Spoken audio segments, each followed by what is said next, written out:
lundi soir, dernier jour du mercato, l'OM dégaine et enregistre l'arrivée de 2 défenseurs centraux, Benjamin Pavard et Naïef Aguerd. Quid du capitaine Leonardo Balerdi? L'avenir de Balerdi à l'OM s'écrit-il sur le banc? À cette question, 4 chroniqueurs ne sont pas d'accord. L'émission commence maintenant. J'ai de oui, nos petites chemises et tenues colorées. Thomas et Hervé, vous avez répondu oui. Absolument. C'est le virage sud, là. Qui est le premier qui veut mettre sur le banc? Enfin, qui? Comme tu veux, la jeunesse. Je peux y aller, je peux y aller. Thomas va démarrer non Pia et non Nabil. Qui va contrer en premier? Comme tu veux. Bon, allez, vas-y, j'y vais. Ouais. Allez, vas-y. Comme dirait Gaël. Alors, vas-y, j'y vais. J'ai pas compris, je fais quoi? Comme dirait vas-y, Gaël, Pierre, j'y vais. puisque c'est un défenseur Oui, aussi. ok, j'y vais. Deuxième vanne. Et deuxième flop, c'est un 100%. Première vanne, je... Ça s'appelle avoir du panache. Après, Mais je bien peux sûr. rien dire aussi. Hein. Bon, attention Nabil, Ouais. concentrez-vous parce que C'est un là, bon début, là quand même, pour vous allez voir, ils vont vous attaquer. L'avenir de Allez, Balerdi à attaquez-moi, l'homme, c'est les gars. sur le banc. Attaquez-nous Oui, Thomas Bonavent. Non, mais De Zerbi a eu un discours très clair l'année dernière. Il entraîne au mérite. Alors que maintenant, il faut qu'il porte son discours de courage et qu'il mette son capitaine sur le banc parce que depuis le début de la saison, ça ne fonctionne pas. Il a déjà coûté 4 points. Balerdi est un honnête joueur, un bon joueur, un très bon défenseur, mais ce n'est pas un capitaine. Ce n'est pas un bon capitaine pour moi. Quand le bateau coule, j'ai l'impression que lui coule avec tout le monde. Et sur la dynamique actuelle, Balerdi, avec tout le renfort qui est arrivé cet été, il doit aller passer un petit peu de temps sur le banc. Transversal, Nabil Gélic, c'est un non. Pourquoi Nabil? Non, mais qui sont en difficulté, on est tous d'accord là-dessus. Que certains nous ont fait croire que c'était Beckenbauer pour éventuellement valoriser le joueur, je suis d'accord aussi. Maintenant, attention, les joueurs qui arrivent, c'est aussi des joueurs qui sont là pour se relancer, qui ne vont pas être forcément prêts tout de suite. Et ensuite, peut-être dans un rôle moins important, ça peut aussi lui permettre d'être finalement un peu derrière les autres et finalement retrouver un certain confort et moins de pression. Donc moi, Balerdi, pour l'instant, je ne dis pas qu'il est forcément sur le banc comme certains. Je sais que le football, c'est le monde de l'oubli. Ah, une solution peut-être intermédiaire, dégrader Balerdi, lui enlever son brassard de capitaine. J'ai l'impression que c'est ce qu'il veut, mais tout en le conservant dans l'once de départ. Hervé Quand Penaud. vous décidez de prendre Pavard et Aguerd, évidemment qu'ils vont être titulaires. En plus, à Pavard, d'après Loïc Tanzi, ils ont dit qu'il connaît bien le sujet, on lui a dit que jouera à 4 derrière. Donc si vous êtes à 4 derrière, donc avec Pavard derrière, le deuxième sera inévitablement Aguerd, s'il retrouve à mon niveau, évidemment. S'ils sont nuls, ils passeront aussi sur le banc. Mais ça veut dire qu'aujourd'hui, Balerdi, il est amené à être sur le banc. Parce que dans un style de jeu comme De Zerbi qui joue très très haut, vous avez la vitesse d'Aguerd qui va faire beaucoup de bien. Balerdi la passe cet atout-là. Donc aujourd'hui, si vous passiez à 3, vous avez Medina, Aguerd et Pavard. Donc je vois pas tellement comment Balerdi pourrait être titulaire avec ces 3 joueurs-là s'ils sont à leur niveau. C'est le dernier. Ouais, Balerdi semble dans une impasse, mais non, Pierre Clément va sauver son Argentin. Alors, c'est pas mon Argentin, mais je vais le sauver, ouais, parce que je pense que ce qu'il faut à une équipe qui joue la Ligue des Champions, c'est qu'une rotation soit possible avec des joueurs qui soient d'un niveau à peu près équivalent. Aguerd et Pavard, c'est des joueurs qui sont fragiles physiquement. Balerdi, il a l'avantage de pouvoir jouer axe gauche ou axe droit, voire parfois latéral droit. Et je pense que dans une rotation, ça peut être très bien. Pour moi, il n'y a pas forcément quelqu'un qui va être benché de façon définitive et cruelle. Il va se passer un truc où ils vont se partager les rôles. Ok, très bien. Le partage du temps de travail, c'est votre idée de gauche là ce soir. Exactement. Merci beaucoup de nous avoir infusé. Je n'ai pas regardé les chronos, mais je pense que le gong a retenti. Donc la minute avait été écoulée pour chacun des chroniqueurs. Aïe, aïe, aïe, aïe, aïe. Ça sent quoi là? Alors c'est un joker qui est dégainé, mais de quoi s'agit-il? Je veux arbitrer. Oh non! Ah ouais! Tricheur! À la date de départ, Je veux absolument que Balerdi aille sur le banc. C'est un 49. C'est un 49. Alors allez-y, ça s'appelle dans le jargon. Ça s'appelle dans le jargon une mélisande de Gomez. S'il te plaît, tu restes là-bas. Reste assis. La carte est trop forte. La carte n'est pas trop forte. C'est une minute là-bas. Non, mais il est président, mais pendant une minute. Voilà. Pendant une minute alors. Ouais, pendant une minute. Soit vous avez la carte pour annuler la sanction, ou Ça soit me vous fait l'avez assez pas. plaisir. Vous pouvez pas Damien la- qui avait un melon quand il est arrivé. Je vais prendre ma carte parce que je veux pas que... Viens à mon Une niveau. minute, hein. Je pense, président, mais vous ne pouvez pas répondre parce que vous êtes en tôle, que vous n'êtes pas fait un copain sur votre première intervention. Mes amis, évidemment, on va laisser les réseaux sociaux parler et on va reprendre le débat avec Thomas Degor. Bonsoir Thomas. Bonsoir. Changez, hein. Ça te va très bien, Thomas. Je vous aime mieux. Le sombre, ça te va bien Je aussi. vous aime mieux en gris. Non, il y avait une idée qui avait circulé. Nabil, vous avez dit, il n'est pas obligé de prendre sa place, mais en fait... moi, j'ai l'impression qu'en filigrane, il y avait le brassard de capitaine qui était en jeu. Non, mais en fait, là, il est fragilisé. mais on ne peut pas l'enterrer non plus. Là, on les écoute, ça y est, les autres, ils arrivent, ils vont être sur le terrain direct. Vous êtes persuadé que ça va se passer comme ça? Premier arrivé, Moi, non. premier servi. Attendez, Non, mais vas-y, Damien Damien. Debord, la théorie du premier arrivé, premier servi. Non, mais moi, je suis complètement d'accord avec les arguments d'Hervé, au sens où quand on prend 2 défenseurs centraux de ce niveau-là, c'est pas pour les mettre sur le banc, surtout si on joue à 4 derrière. Je suis aussi d'accord avec les arguments du Tolard, au sens où Balerdi, il fait un début de saison, en fait, qui est dans la lignée de ce qu'il a souvent fait à l'OM, très moyen. C'est parce que c'est un défenseur très moyen. Et ça, pour la Ligue des Champions, je pense que c'est un peu limite. Donc oui, Balerdi, son avenir s'écrit sur le banc, quoi. Je me souviens, et cette question d'actualité sur Balerdi m'a rappelé, on va dire, le 2 Ball. Les trucs de...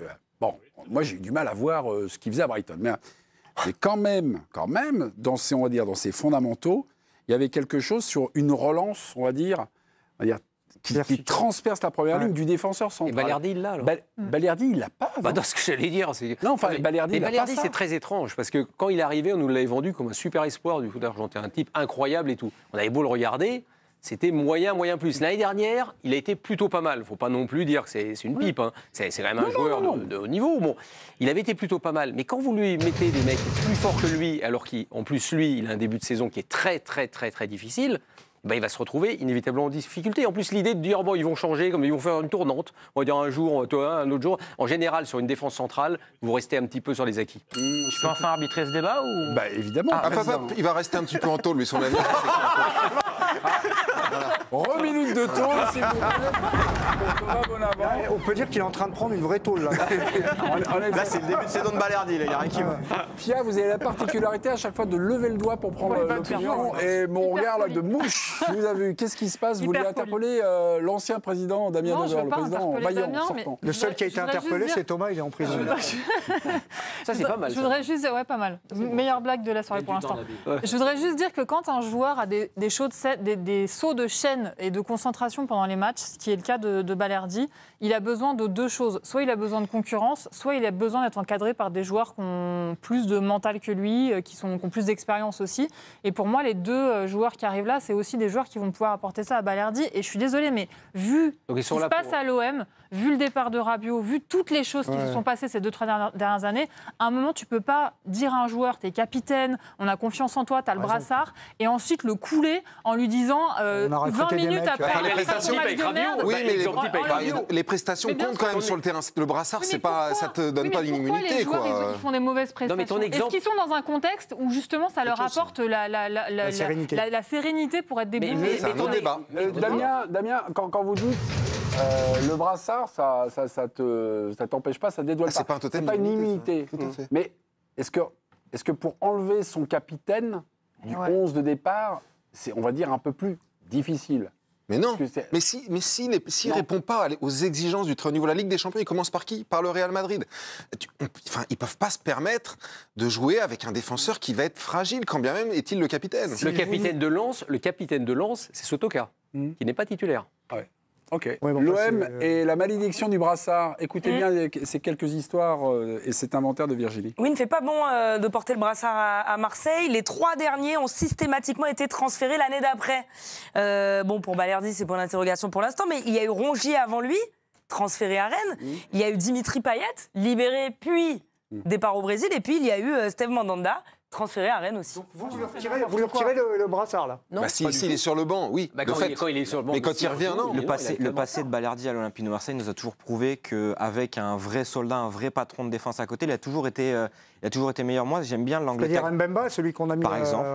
Donc tu nous donnes le point. Non, mais pardonnez-moi Thomas, là finalement vous êtes sorti 2 fois de prison, là notre petit Tu peux Thomas. mettre un carton à Damien, juste comme ça? Non, un carton en tant que président, c'est rouge. Il est parti avec, il est malin. Il est malin, fort. Il a déjà l'expérience de la présidence. Il a l'occasion de parler, qui parle, il n'aura pas le carton. Son carton. Vous n'aurez pas l'occasion de... Non, juste simplement, c'est pas un jeu. Le carton, c'est lui qui le donne. Montrez votre carton. Voilà. Merci, vous allez en tôle. Maintenant, Thomas, je sais que vous allez voter pour vous. Ah, je connais, je vous découvre, mais vous avez un sacré go. Mais là, les 2 petits, là, vos adversaires, est-ce que vous retenez quand même un argument, quelque chose qui vous a peut-être pas fait douter, mais un argument à retenir? Non, mais moi, ce que je vois, c'est plutôt qui va l'accompagner. Et je pense que s'il va sur le banc sur une petite période, ça peut lui faire du bien, ça peut lui nettoyer la tête. Balerdi est assez sensible, c'est quand même le patron. Ça peut le plonger et aussi. le mec qui est là depuis le plus longtemps dans le vestiaire. Et peut-être que l'affaire Rabiot, qui a assez contaminé le vestiaire, l'a peut-être touché. Donc peut-être que lui aérer un petit peu l'esprit peut lui faire du bien. Confirmer aussi les arrivées. Moi, ce que j'ai bien aimé, c'est quand Nabil, quand Nabil a dit on n'a aucune certitude sur les arrivées, mine de rien, sur leur niveau. C'est des joueurs à la relance aussi, même si c'est des bons joueurs. Mais quand même, sur le papier, Aguerd et Marseille, Medina, j'ai envie de les voir jouer. Moi, c'est l'angle tactique qui m'intéresse dans l'angle Balerdi. Mais on parle de la gestion émotionnelle également, parce que tout à l'heure, vous avez parlé de De Zerbi en disant qu'il fallait qu'il prenne ses responsabilités, etc. Donc, je pose une question un peu naïve. Avec tout ce qui vient se passer du côté de Marseille, l'affaire Rabiot, des joueurs qui ont été impactés, on l'a lu dans l'équipe. Rouli, par exemple, l'Argentin qui s'est posé la question de partir. Elle est longue, la question. Balerdi, déclaré intransférable par les génies qui dirigent l'OM. Non, mais ils l'ont déclaré intransférable. Mais ça, c'est trop facile. Non, la communication, attends, mais laisse-moi aller jusqu'au bout. Quand on veut. Laisse-moi aller jusqu'au bout et tu répondras tranquillement. Il le déclare intransférable. Tu as les meilleurs clubs d'Europe qui sont sur lui, apparemment. Bon, bref. Finalement. Ça, tu sais que c'est faux. Oui, mais ça, tu sais que c'est en tout cas, moi, voilà. Ah, c'est des questions. Je sais pas, il y a eu l'Atlético Madrid à un moment, etc. Mais bon, bref. On le déclare intransférable. Moi, je me mets à sa place. En fin de mercato, il est capitaine, il vise la Coupe du Monde avec l'Argentine. Il voit débarquer. S'il les voit débarquer en début de mercato, sa réflexion, c'est pas la même. Sur le cut. Aguerd, très bon joueur, international marocain. Oui, mais... Pavard, bon, pas besoin de le présenter. Donc là, vous me dites, ouais, il peut aller faire un tour sur le banc, ça va un peu lui nettoyer l'esprit. Mais est-ce qu'ils ne vont pas perdre un autre joueur et même perdre aussi de l'argent sur ce joueur parce qu'il va être dévalorisé. Balerdi, maintenant, je te pose la question. Et tu sais très bien que Aguerd et Pavard, on a pris cher, c'est des joueurs que tu fais en fin de mercato. Dans la manière où tu signes Pavard et dans la manière où tu signes Aguerd, c'est des joueurs que tu fais. Le raisonnement en fin de de Nabil n'a mercato. pas de sens. Non, c'est-à-dire qu'en gros, ça veut dire qu'il n'y a pas de concurrence. Je colle à l'OM en ce moment. Je vais te dire pourquoi. Je vais te dire pourquoi. Parce que ça voudrait dire, en gros, que donc la concurrence n'existe pas. Non, mais non. Puisque par définition, Balerdi est capitaine, donc on est obligé de le mettre. Alors là, je demande quand même à lui répondre. Alors le coup de genre la concurrence, les joueurs sont habitués. Il y a des postes. Non, mais il n'existe pas à tes yeux. Parce que toi, il ne faut pas le mettre sur le banc, sinon ça va toucher. Il est défenseur central, il est capitaine, c'est un poste important. On dit qu'il ne doit pas partir. Et moi, ce que je vois, c'est que sur la fin du mercato, à son poste précis, on ramène deux joueurs. Excuse-moi de me poser des questions Après, Pavard, on a aucune à sa certitude place. Voilà, c'est tout.